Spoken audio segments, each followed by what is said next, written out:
할렐루야. 네.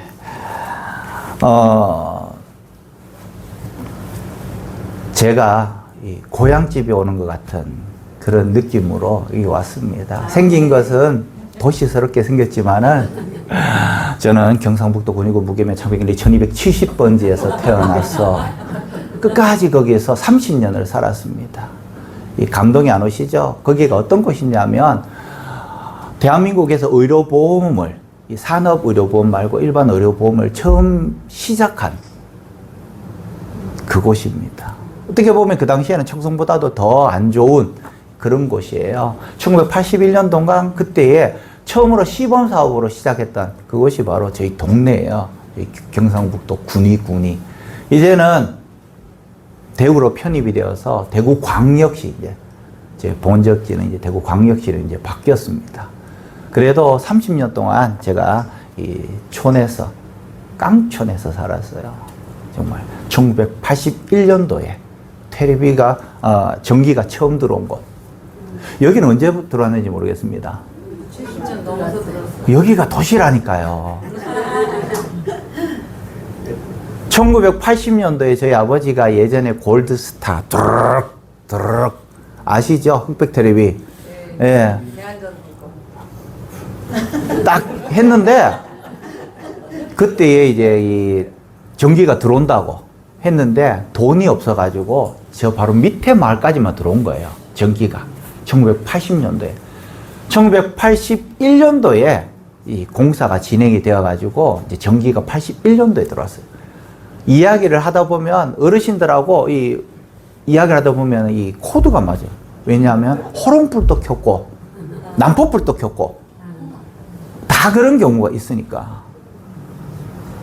서울에 가서 제가 17년 동안 목회를 하다가 부목회 생활을 하다가 이제 내려왔는데요.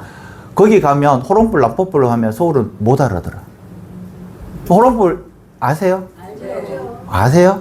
아, 그렇구나.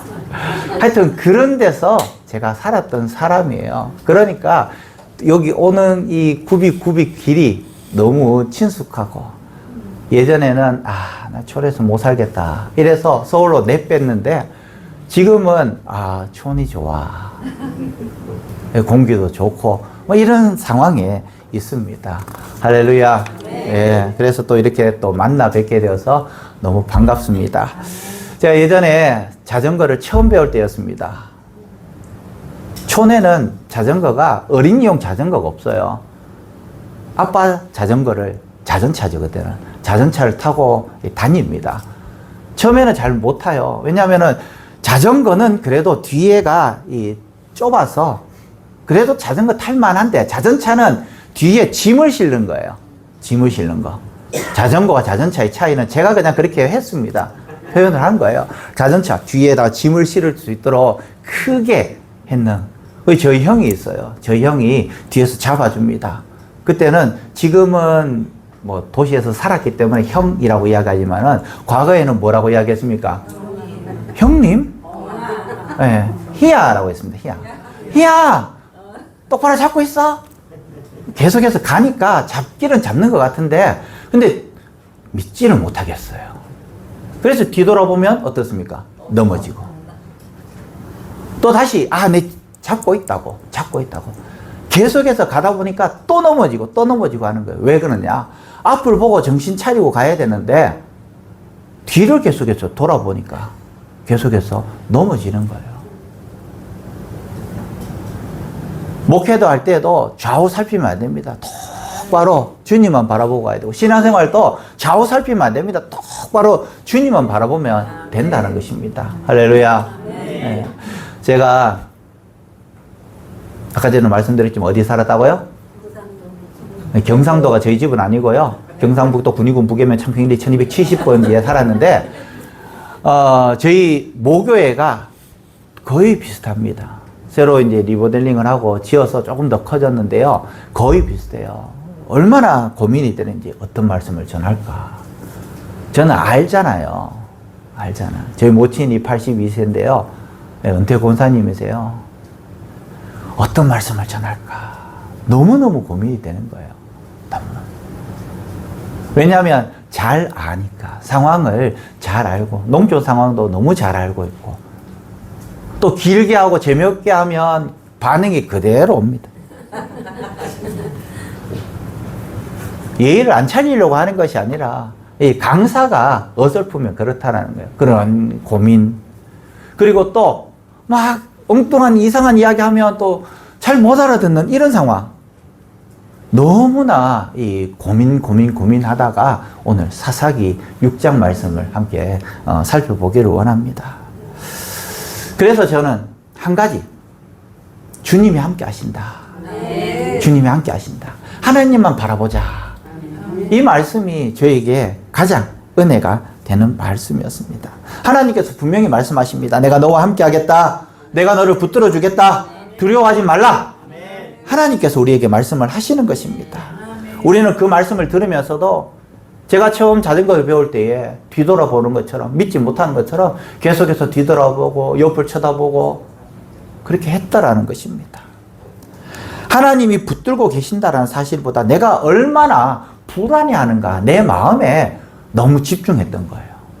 저 형은 분명히 이야기했습니다. 내가 꼭 붙들어 주겠다고. 꼭 붙들어 주겠다고. 그런데 제가 믿지 못했던 거예요. 오늘 본문 말씀의 기드온이 바로 그런 사람입니다. 하나님께서 함께 하시겠다고 했는데 기드온 자체가 하나님에 대한 신뢰가 없었던 것입니다. 하나님은 그를 향해서 큰 용사여, 여호와께서 너와 함께 계시도다. 할렐루야. 예. 자, 하나님께서 너와 함께 계시도다. 하나님께서 말씀하셨어요. 그런데 기드온은 그 말씀을 듣고도 현실을 보았습니다. 그 현실은 뭐냐? 미디안을 보았고요. 그리고 자기 집안을 보았습니다. 그리고 짜부라져 있는 자기 자신을 보았어요. 하나님께서 큰 용사여라고 이야기했는데, 그런데 기드온은 그것이 귀에 들어오지 않았다는 것입니다. 그리고 무슨 말을 했습니까? 내가 무엇으로 이스라엘을 구원하리까? 내가 무엇으로? 오늘 우리는 이 기드온의 모습을 통해서 우리 자신을 보게 되는 것입니다. 그리고 동시에 기드온을 찾아오셔서 말씀하신 그 하나님의 말씀, 두려움 속에 숨어있던 그 사람들, 그 사람임에도 불구하고 큰 용사로 부르신 그 하나님, 내가 반드시 너와 함께하리라고 약속하신 그 하나님을 우리는 만나게 된다는 것입니다. 사사기 6장 11절에서 18절까지 말씀. 오늘 말씀의 제목은 여호와께서 누구와 함께? 나와 함께 하시다. 나와 함께. 우리가 신앙생활을 하면서 가장 많이 듣는 말 중에 하나가 이런 말입니다. 하나님이 함께 하십니다. 주님이 동행하십니다. 두려워하지 마십시오. 그런데 하나님이 함께 하시기를, 뭔 하나님이 함께 하십니까?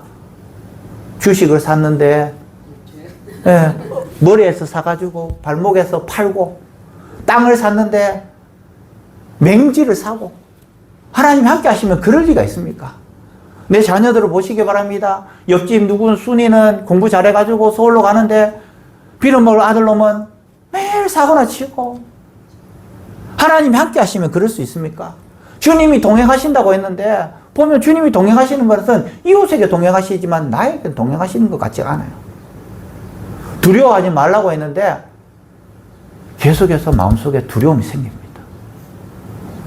계속해서 이거 해도 될까? 저거 해도 될까? 문제는 이 말씀이 우리가 몰라서 그런 것이 아니라 실제 삶의 자리에서 하나님을 믿지 못할 때가 너무나 많다는 것입니다. 입술로는 아멘 합니다. 현실 앞에서는 마음이 무너진다는 거예요. 하나님의 약속을 알고 있지만은 하나님의 약속보다도 더 큰 문제 앞에서 우리는 무릎을 꿇을 때가 많다는 것입니다. 하나님께서 살아계심을 알고 있지만 눈앞에 골리앗, 이 골리앗에 우리는 마음이 녹아내린다는 것입니다. 하나님이 함께 하신다고 들었지만 현실을 직시하면, 내 형편을 보면 정말 하나님이 나와 함께 하시냐, 그런 의심을 들 때가 있습니다. 제가 아는 장로님 한 분 계세요. 서울에 있다가, 서울 예전에는 80년대 이전에는요, 강남은 이 서울이라고 치지도 않았습니다. 그런데 처음 이 장로님이 초등학교 국민학교 선생님이었는데 그때에 강북에 있다가 강남, 그 당시에는 배를 타고 갔답니다. 나루토에서 배를 타고 내려갔는데 강남에 내려가면서 그 배밭이었답니다. 전부 다. 잠실 쪽에 다 배밭이었고 그래서 갔는데 거기에 어떤 학부형 하나가 선생님 여기에 몇 천 원 안 하니까 땅 1000평만 사놓으십시오 라고 했습니다. 이 장로님이 그 당시에 선생님이 내가 지금 여기 내려오는 것도 유배 내려오는 것처럼 마음이 너무 안 좋은데 여기가 뭐라고 땅을 사냐고. 땅을 안 샀대요.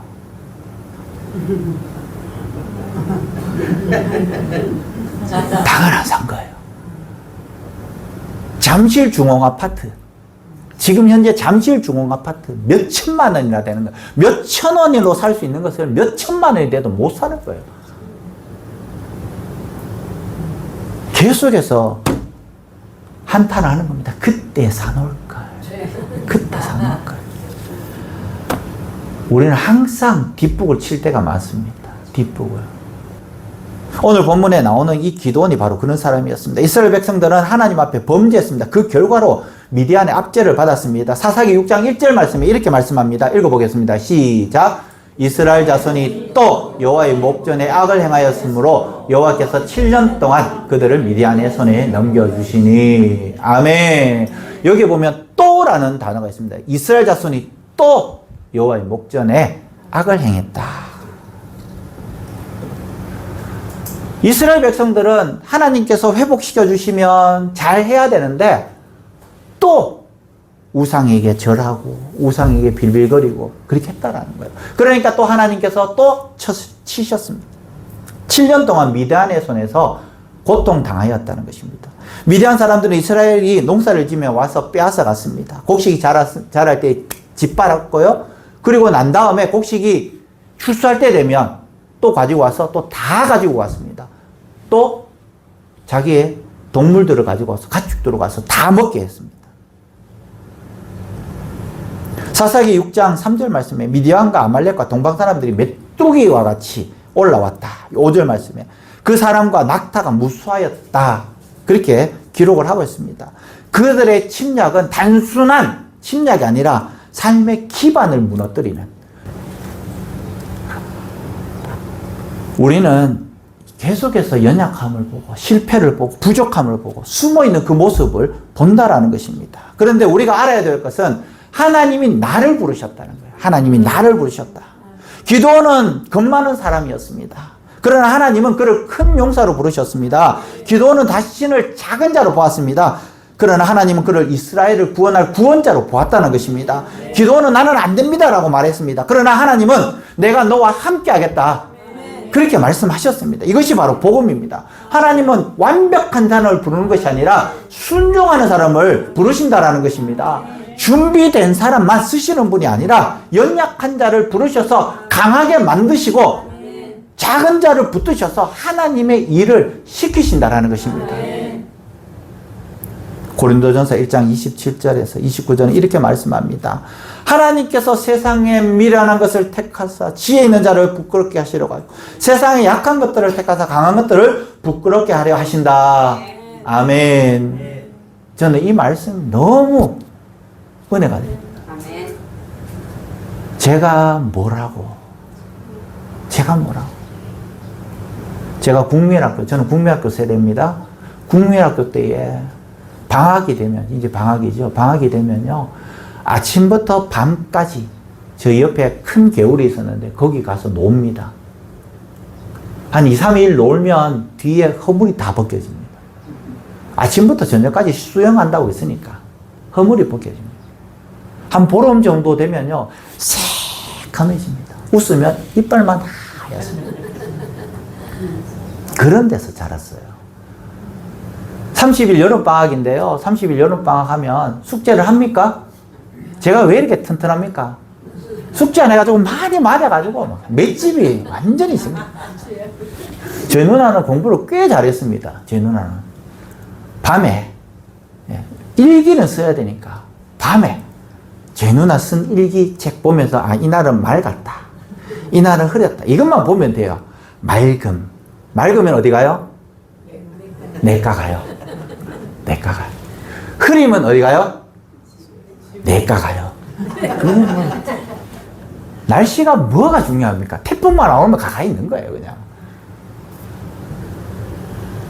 그렇게 살았던 제가 어떻게 이렇게 목사가 되었습니까?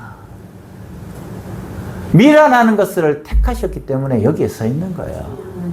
저같이 말도 못하고 말 주변 머리도 없고 또 이렇게 계속해서 쳐다보면 부끄러워서 원고를 봐야 되고 이런 상황에서 어떻게 목회를 할 수 있겠습니까?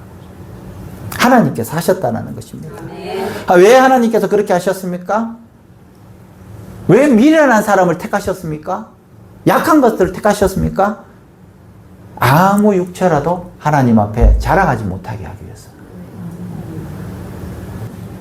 사랑하는 성도 여러분, 오늘 우리 이 말씀에서 이 마음을 받기를 원합니다. 내가 약하다고 끝난 것이 아닙니다. 내가 부족하다고 버려진 것이 아닙니다. 내가 두렵다고 하나님께서 떠나신 것이 아니다라는 것입니다. 하나님은 바로 그 자리에 오셔서 큰 용사여, 내가 너와 함께 하겠다, 그렇게 말씀하셨다라는 것입니다. 그러나 기도는 오늘 말씀을 쉽게 받아들이지 못합니다. 6장 13절에 이렇게 말씀합니다. 오 나의 주여, 여호와께서 우리와 함께 계시면 어찌하여 이 모든 것이 우리에게 일어났나이까. 하나님이 함께 계셨는데 왜 우리가 이렇게 고통당합니까? 하나님이 살아계시는데 왜 우리가 미디안에게 짓밟힘을 당합니까? 하나님이 우리를 사랑하신다면서 왜 이런 일이 일어납니까? 기도원의 질문은 낯설지 않습니다. 우리도 이런 이야기를 하거든요. 하나님이 계시는데 나는 왜 계속 이렇습니까? 옆집 순이는 잘 되는데 왜 내 새끼는 왜 이 모양입니까?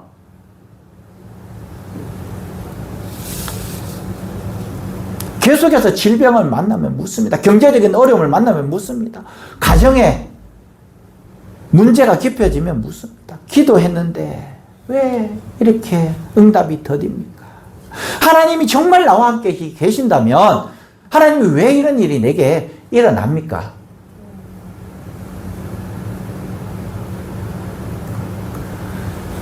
내년에 고추 농사 잘 된다고 해가지고 고추를 몇천 평을 심었더만 너무 전국적으로 고추를 많이 심어가지고 폭락해버린 거예요. 배추 농사를 내년에는 배추 농사가 잘 된다고 해가지고 농촌 지도서에서 뭐 이야기해가지고 배추 농사를 많이 지었더만 너무 많이 지어가지고 다 폭락해가지고 그대로 다 갈아엎어버린 거예요. 제 사촌 동생 샤인머스킷 잘 된다고 해가지고 샤인머스킷을 몇천 평을 지었어요. 그러다 보니까 완전 폭락해가지고 아로니아, 여기도 아로니아 있잖아요. 아로니아 이야기 아시죠? 전국적으로 왜 그렇게 많이 짓는지 처음 시작할 때 해야 되는데 왜 나는 끝물에 시작하는지 얼마나 속이 터집니까? 하나님이 살아계시면 처음 시작할 때 해야 되는데 왜 그랬냐? 믿음은 질문 없는 상태가 아닙니다. 이런 질문도 계속해서 해야 되고요. 하나님하고 계속해서 싸워 이겨야 됩니다. 그렇다고 이거 하나님하고 계속해서 싸우라는 것이 아니라 계속해서 기도해야 된다는 거예요. 몸부림쳐야 된다는 것입니다. 사람하고 이야기하고 사람한테 불평불만하면 하나님 영광 가리지만 다윗을 보시기 바랍니다. 계속해서 하나님하고 다투고 있습니다. 왜 하나님 나에게는 왜 이랬습니까? 왜 이랬습니까? 왜 이랬습니까? 괜찮습니다. 하나님께는 왜 아로니아 처음 시작할 때 하지? 왜 중간에 끝물에 해가지고 고생들 하고 돈대로 들고 이야기해도 괜찮다는 거예요. 어려움이 있다고 해도 하나님이 떠나신 것이 아니다라는 것입니다. 눈앞의 상황이 캄캄하다고 해서 하나님의 손길이 끊어진 것이 아니다라는 것입니다. 이사야서 41장 10절 말씀 읽어보겠습니다. 시작. 두려워하지 말라. 내가 너와 함께함이라. 놀라지 말라. 나는 내 하나님이 됨이라. 아멘. 내가 너와 함께 하겠다고 말씀하십니다. 이 말씀이 우리의 힘이 되시길 바랍니다. 이 말씀이 저와 여러분의 위로가 되시길 바랍니다. 이 말씀으로 다시 일어설 수 있는 이유가 될 수 있기를 간절히 축원합니다. 기도는 계속해서 이야기하는데요. 안 될 조건만 계속해서 나열합니다. 내가 무엇으로 이스라엘을 구원하리까? 보소서 나의 집은 므낫세 극히 약하다는 것입니다. 내 아버지 집은 가장 작다라고 이야기합니다. 안 되는 것만 계속해서 나열하는 겁니다. 못하겠다라는 이야기를 하나님 난 못하겠습니다라고 한마디만 하면 되는데 계속해서 안 되는 조건들 난 그래서 안 됩니다라고 이야기를 하는 것입니다. 기도는 자기 조건만 봤습니다. 자기 가문만 바라봤고요. 자기 위치만 바라봤고요. 그리고 자기 능력을 보았습니다. 그리고 결론을 내립니다. 어떤 결론입니까? 나는 안 돼. 나는 안 돼. 저도 마찬가지였습니다. 저도.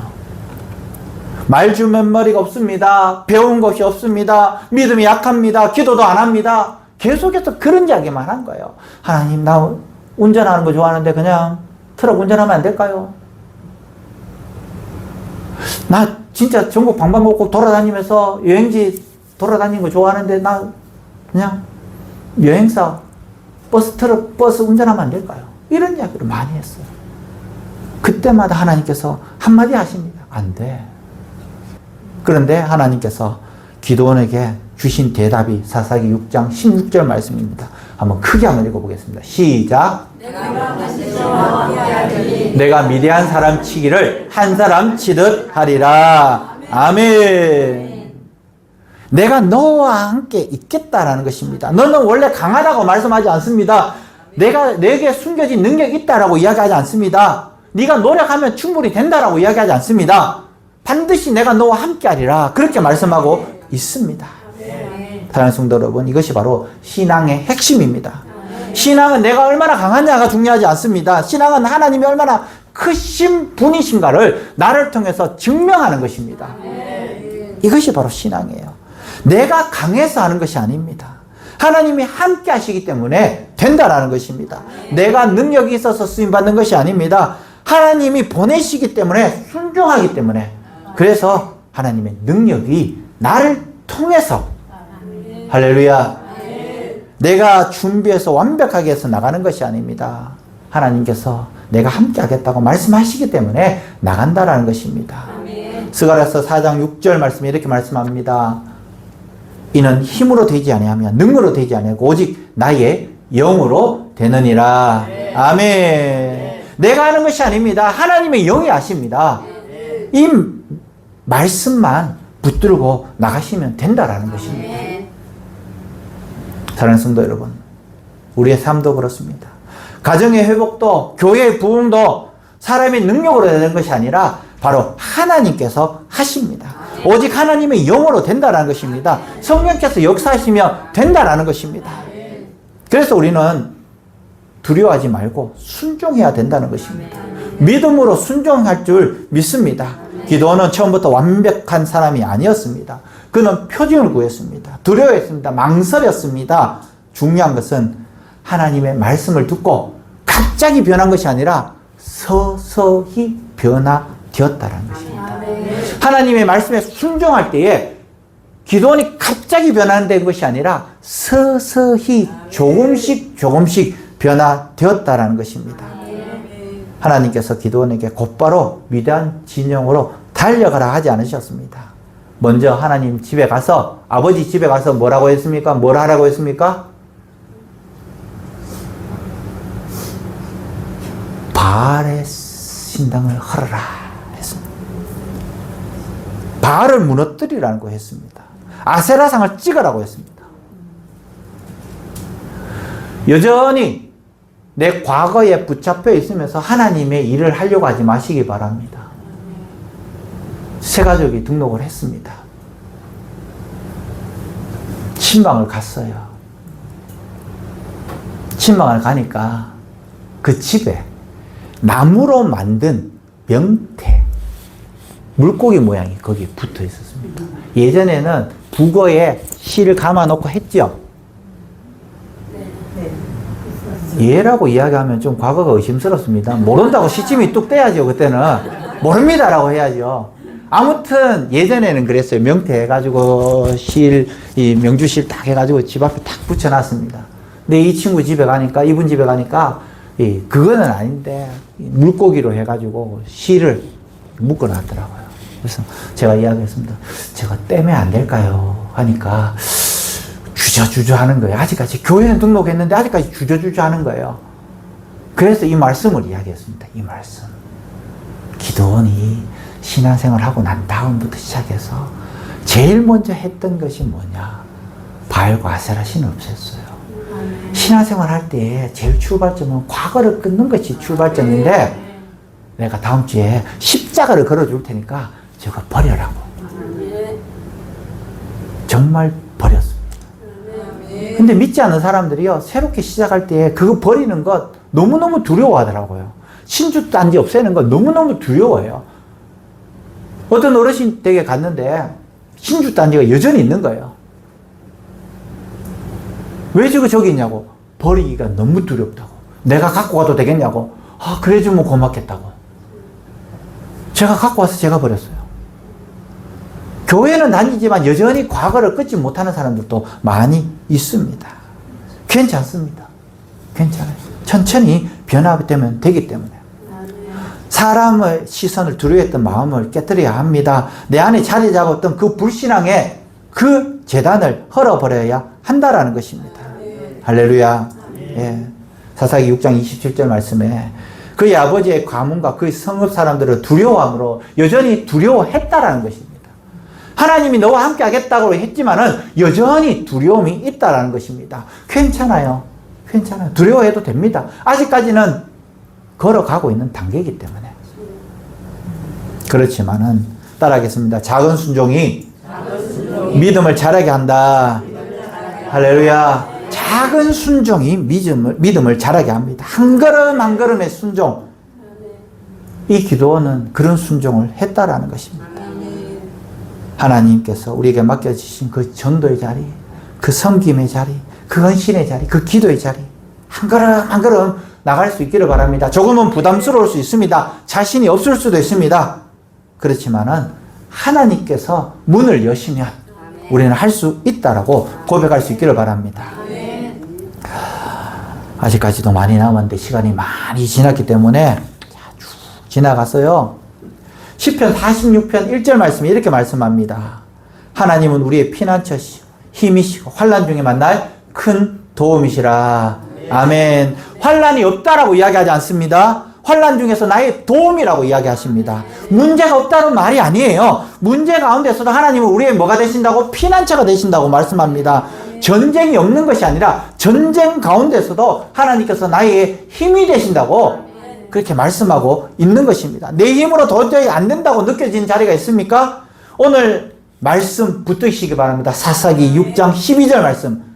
여호와께서 너와 함께 하시도다. 반드시 내가 너와 함께 하리라. 이 말씀은 기도원에게만 주는 말씀이 아니라 저와 여러분에게 주는 말씀임을 믿으시기 바랍니다. 하나님은 오늘 또 사람을 찾으십니다. 그 능력을 가진 사람을 찾는 것이 아니라 완벽한 조건을 가진 사람을 찾는 것이 아니라 하나님이 함께 하심을 믿고 순종할 사람을 찾으신다는 것입니다. 우리가 알아야 될 것. 자막을 보면서 한번 이야기할까요? 시작. 사람이 많아서 이기는 것이 아닙니다. 조건이 좋아서 이기는 것이 아닙니다. 하나님이 우리를 위하시기 때문에 이기는 것입니다. 아멘. 하나님이 우리와 함께 하시기 때문에 우리는 이기는 것입니다. 약할 때 강함 되신 거예요. 오늘 하나님께서 우리에게 말씀합니다. 내가 약하냐? 내가 함께 하겠다. 내가 두렵냐? 내가 함께 하겠다. 내가 부족하냐? 내가 함께 하겠다. 반드시 너와 함께 하겠다. 사랑하는 성도 여러분, 부흥은 어디서 시작됩니까? 환경이 좋아질 때 아닙니다. 사람이 많아질 때 아닙니다. 프로그램이 좋을 때 아닙니다. 부흥은 하나님의 말씀을 믿는 한 사람에게서부터 시작이 된다라는 것입니다. 이렇게 고백하기를 바랍니다. 주님, 저는 약하지만 주님이 함께 하시면 됩니다. 주님, 저는 부족하지만 주님이 보내시면 가겠습니다. 주님, 저는 두렵지만 주님이 붙드시면 순종하겠습니다. 주님, 내 힘으로 되지 않음을 압니다. 주님의 영으로 되게 하여 주시옵소서. 우리 시간 아무것도 두려워 말라 찬양하면서 식었던 기도가 뜨거워지고 전도의 열정이 다시 회복되고 사명의 감격이 다시 불붙기를 원합니다. 두려워하지 마시길 바랍니다. 낙심하지 마시길 바랍니다. 숨지 마시길 바랍니다. 포기하지 마시길 바랍니다. 하나님이 함께 하십니다. 할렐루야.